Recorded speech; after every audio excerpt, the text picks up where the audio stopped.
Bonjour à tous, aujourd'hui on s'intéresse à un exercice sur les quantificateurs. On a déjà fait un exercice du même type. Je vous donne ici 3 propositions. Il faut déterminer lesquelles sont vraies. Alors ce genre d'exercice, vous pouvez en trouver facilement sur le site BibMath, qui est très très bien vraiment avec les corrigés. Donc on attaque cet exercice. Il faut vraiment connaître les quantificateurs. Donc allez regarder la vidéo que j'ai faite si ça vous intéresse. Pour ceux qui savent, eh bien essayez de résoudre ça. Donc première proposition, est-ce que c'est vrai ou est-ce que c'est faux? Ce qu'on peut remarquer dans les 3 questions qu'on va traiter, c'est qu'il y a la présence des mêmes choses. Ici, x appartient à l'étoile, y appartient à l'étoile, z appartient à l'étoile, avec des quantificateurs universels existentiels, mais ils sont dans des ordres divers et variés. Donc ici, dans le premier, il existe en premier, ensuite 2 universels. Donc, il existe un x appartenant à R étoile tel que, quel que soit y et quel que soit z appartenant à R étoile, on a z égale x, y. Vrai ou faux? Première remarque, on pourrait réécrire ça de façon un peu plus courte. Il existe x appartenant à R étoile, donc un réel non nul, tel que, quel que soit le couple YZ dans R étoile carré, c'est le produit cartésien, c'est un couple de R étoile, croix R étoile, et bien Z s'écrit XY. Alors ce qu'on peut remarquer, c'est que eh bien, x, il est censé être non nul. Donc je peux ici...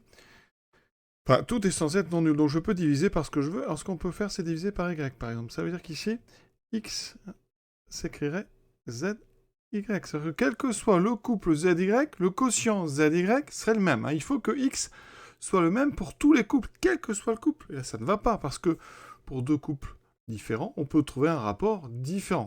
Et donc, on va donner un contre-exemple. Par exemple, si je prends y égale z égale 1, ça me donnerait un x égale à 1. Tandis qu'avec y égale 2, z égale 1, ça me donnera x égale 1,5. Donc vous voyez qu'on ne peut pas trouver un seul x pour tous les couples. D'accord? Alors on pourrait écrire dans l'autre sens. Parce que dans ce sens-là, on vient de le dire, donc c'est faux. Et on verra qu'en changeant l'ordre, ça peut devenir vrai. Donc ici, on répète, il faudrait que ce x soit commun à tous les couples de R étoile carré. Ce qui est évidemment faux, parce que le quotient z sur y n'est pas constant. Pour montrer qu'une propriété est fausse, on peut aussi montrer que son contraire est vrai. Alors quel est le contraire? Donc ici, il faut savoir des choses simples. Le contraire d'il existe, c'est pour tout. Donc là, on va faire pour tout x appartenant à R étoile. Il existe un couple YZ appartenant donc à R étoile carré, tel que Z est différent de XY. Vrai ou faux? On a vu que la propriété 1, elle était fausse, donc le contraire doit être vrai. Donc ça doit toujours être vrai. Je transforme, ça serait équivalent à x différent de zy. Alors regardez, pourquoi ça c'est vrai? Eh bien, regardez, je prends soit x appartenant à R étoile, mais je vais montrer que je peux trouver un couple. Eh bien, je vais poser y donc égal à 1, z égale à x. Vous voyez bien que on a bien z sur y qui est égal à x sur 1 qui est égal à x. Donc j'ai bien montré que quel que soit x dans R étoile, je peux trouver un couple YZ dans R étoile carré, dont le rapport ici vaut bien x. Donc cette propriété contraire, elle est, vous voyez, vraie. Deuxième propriété. Ici, y est quelconque dans R étoile. Et dans ce cas-là, il existe. Donc, pour chacun de ces y que j'ai choisi, un x appartenant à R étoile, tel que, quel que soit z dans R étoile, z égale x. Alors, vous voyez, quand on le lit comme ça, c'est pas facile.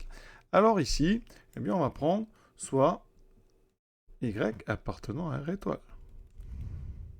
On prend donc y appartenant à R étoile. Dans ces cas-là, je vais chercher donc le quotient z sur x, et il doit être égal à y. D'accord? Et le x doit être fixé. D'accord? Par contre, le z va varier dans R étoile. Le problème, c'est qu'en fixant x, eh bien, si vous faites varier z après, le quotient z sur x va varier, et donc y va varier. Donc là, on a un problème, et donc c'est impossible.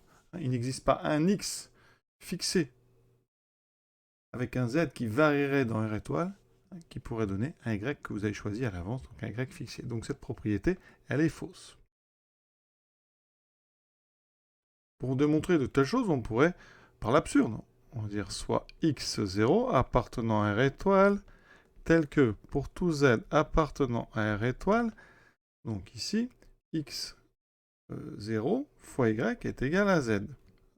Alors comme c'est pour tout z, pour z égale à 1, ça nous donnerait donc y égale à 1 sur x0, et pour z égale 2, ça donnerait y égale donc 2 sur x0. Et donc ici, on aurait quelque chose d'absurde, vous voyez, ce qui fait que notre supposition ici, soit x0 appartenant à tel que ceci, elle est donc fausse.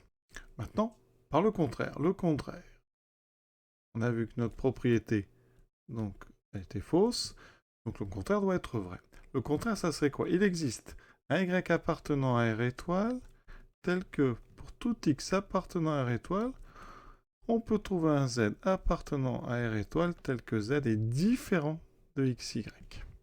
Très simple. Ici, on pose y égale à 1.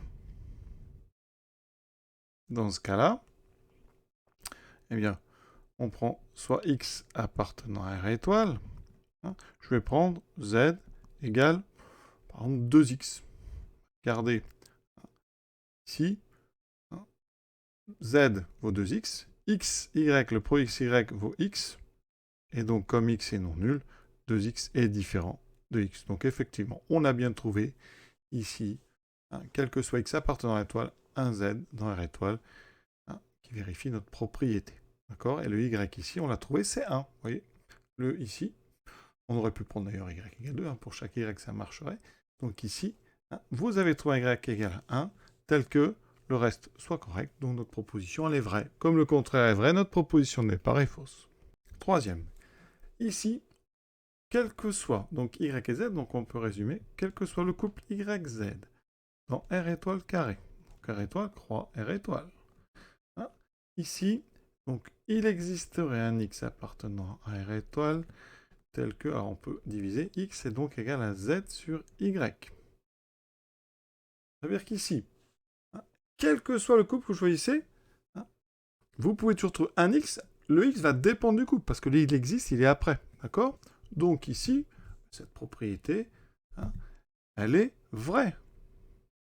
Pourquoi? Parce que, hein, si on prend soit yz appartenant à R étoile carré, eh bien, en posant x égale z sur y, qui existe bien parce que y est non nul, eh bien, on a bien z égale xy. Donc, pour chaque couple, on a bien l'existence d'un x qui est propre au couple, hein, tel que z égale xy. Donc, cette propriété, hein, elle est vraie. Regardons le contraire. Donc, je vais écrire quand même contraire pour pas qu'on se perde. Contraire, ça serait donc il existe y existe z, donc il existe un couple yz appartenant à R étoile carré, tel que pour tout x appartenant à R étoile, x égale à z sur y. Le problème, c'est qu'on fixe le couple avant de faire varier l'x. Donc si vous fixez yz ici, z sur y, il est donc fixé, il dépend du couple. Et donc x ne peut pas varier dans R étoile. Donc ça, c'est évidemment faux. Parce que, eh bien, ici, hein, pour deux x différents, hein, vous ne pouvez pas avoir ici, hein, un même couple yz. Hein. Si on prend par exemple x égale 1 et x égale 2, hein, eh bien le couple yz ne peut pas être commun. C'est impossible. Donc, vous voyez, le contraire est faux. Notre propriété était vraie. Ce qu'il faut donc retenir, c'est qu'il y a un ordre important. Si vous mettez « il existe un x appartenant à R » tel que pour tout y appartenant à R, ici, eh bien, ça ne sera évidemment pas la même chose que si vous mettez pour tout x appartenant à R, il existe un y appartenant à R. Dans la deuxième, hein, le y ici va dépendre de x. Chaque x va peut-être avoir un y différent. Dans la première, le x est commun à tous les y. Donc vous voyez que c'est beaucoup plus fort ici en termes de contraintes. On va s'arrêter là pour aujourd'hui. Je vous souhaite une bonne fin de journée et à très bientôt.